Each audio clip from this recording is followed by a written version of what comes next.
इंदौर में race to rein in cancer संस्था द्वारा ब्रिलियंट कन्वेंशन सेंटर में कैंसर जागरूकता सेमिनार का आयोजन किया गया, जिसमें मुख्य अतिथि doctor Satish Shukla, doctor Janak MC ग्लेन पल्टा, पद्मश्री सम्मानित doctor Manoj Sharma Gandhi, doctor Sanjay Dixit, DMGM medical college, doctor Sumit Shukla रहे। कार्यक्रम का संचालन ललिता दास गुप्ता और बीना मेहता ने किया।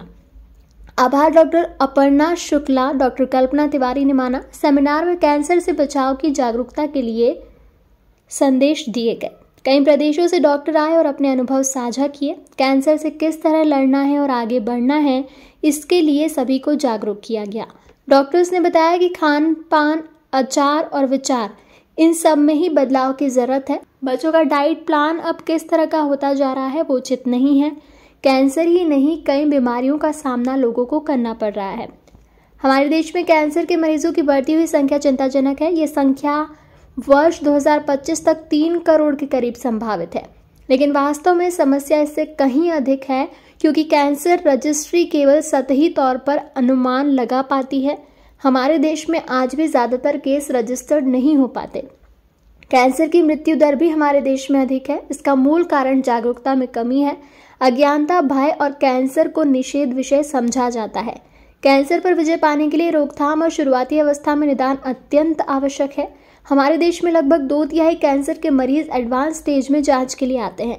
महिलाओं के 2 सामान्य कैंसर, स्तन कैंसर और गर्भाशय के मुंह पर कैंसर, जिसे सर्वाइकल कैंसर कहा जाता है, इनकी 100% रोकथाम संभव है। नियमित जांच पेप स्मीयर के द्वारा और HPV वैक्सीनेशन के द्वारा होती है। लेकिन कड़वी सच्चाई ये है कि हमारे देश में हर 8 मिनट में एक महिला की मृत्यु सर्वाइकल कैंसर से होती है। यह अत्यंत दुखद है। NGO race to rein in cancer द्वारा national cancer conference world cancer day पर करना लोगों को जागरूक करने का एक प्रयास है। तंबाकू और मोटापा कैंसर के मुख्य कारण है। हम तंबाकू का बहिष्कार, सक्रिय जीवन शैली, उचित आहार जिनमें ताजे फल और सब्जियां शामिल हो, नियमित जांच और वैक्सीनेशन द्वारा कैंसर की रोकथाम कर सकते हैं। आजकल चिकित्सा के क्षेत्र में भी अत्यधिक विकास हो गया है। फलस्वरूप कैंसर होने पर उसका इलाज संभव है। आज समय की आवश्यकता है कि हम सब एकजुट होकर कैंसर को पराजित करें। डॉक्टर कल्पना तिवारी का ये विचार है कि हर भारतवासी को अपने देह की केयर करने के लिए जागरूक रहना होगा। हमारा देह एक देवालय की तरह है, जिसका सदैव हमें ध्यान रखना है। शरीर को स्वस्थ रखने का आधार ही हमारा आहार है। डॉक्टर कल्पना तिवारी पिछले कई वर्षों से इस क्षेत्र में कार्यरत है।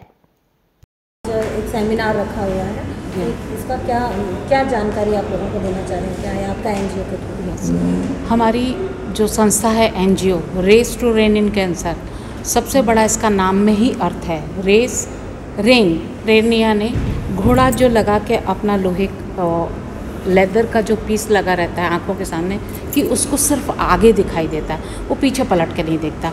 ऐसी हमारी संस्था का है। रेन यानी लगाम लगाना और इसको सिर्फ आगे देखना कि कैंसर को कैसे रोकथाम की जाए, क्योंकि एक ये ऐसा विषय है कि अनजाने में ही लोग इसका शिकार बनते जा रहे हैं। तो हमारी संस्था अवेयरनेस प्रोग्राम्स करती है। हम जाके लोगों को बताते हैं सेल्फ आपको, जैसे कि अभी आपने सुना डॉक्टर सतीश शुक्ला से कि एग्जामिनेशन करना चाहिए हर लेडी को, तो गांव-गांव जाना हमारा मेन उद्देश्य है और वहाँ पे जाके गरीब महिलाओं को समझाना कि आप कैसे अपना सेल्फ चेकअप कर सकते हो, क्या खा सकते हो। और सबसे बड़ी हमारी जो मिथ है संस्था में और समाज में कि कोई भी पेशेंट होता है उसको अकेला पटक जाते हैं, तो वो जो 10, 15, 20 साल जीने वाला होगा 5 साल में ख़त्म हो जाएगा। तो कोई भी पेशेंट, मैं कहती हूँ खाली कैंसर नहीं, कोई भी बीमारी में अगर इमोशनल सपोर्ट और फैमिली का सपोर्ट मिलता है तो हम उसको ज़्यादा दिन तक खुश रख सकते हैं। पेट के अंदर समझ लीजिए, कैंसर अगर पेट के अंदर हुआ है या शुरुआत भी हो गई है, तो पेट के अंदर आपको कुछ न कुछ व्याधि होगी। आपकी भूख कम होगी, खाना खाने में आपको थोड़ी दिक्कत होगी, कई बार उल्टी हो सकती है, पेट में दर्द हो सकता है। और जब थोड़ा सा बढ़ता है कैंसर तो दर्द भी धीरे धीरे बढ़ता रहता है और कुछ समय के बाद में आदमी जब नहाता धोता है तो उसको लगता है कि कुछ गठान फील हो रही है। पहले तो सर देखा जाता था कि एक एज होती थी कैंसर की, अब तो बहुत छोटे छोटे बच्चे कैंसर से जूझ रहे हैं। लेकिन आपने जैसे कहा खान पान आचार विचार जी, जो पहले 40 पे शुरू होता था आज 10 साल में हो गया शुरू। आज मुझे तो ताज्जुब होता है कि अगर पिक्चर देखें तो उस पर आज किसी पिक्चर में ऐसा नहीं है जहाँ की बच्चे 10, 12, 14 साल के 14 खाने में देखिए तो पिज़्ज़ा और ये सब चीज़ें खा रहे हैं और छुप छुप के सिगरेट पी रहे हैं। अब ये क्या मैसेज दे रहे हैं आप परिवारों को?